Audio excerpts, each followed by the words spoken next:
This is a story all about how my phone slipped and flipped upside down. So I'd like to take a minute, just sit right there. I'll tell you all about my trip to Sour Apple Repair.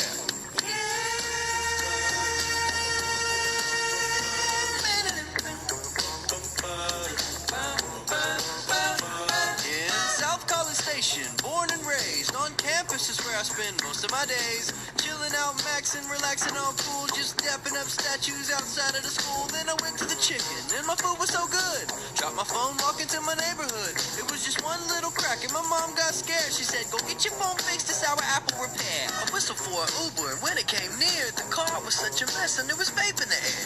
If anything, I could just call another bear, but I couldn't wait to get to Sour Apple Repair.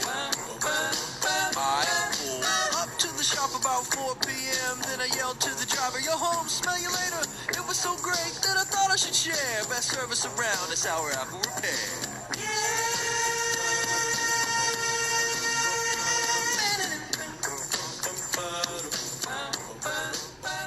So if your phone goes sour, don't you waste an hour.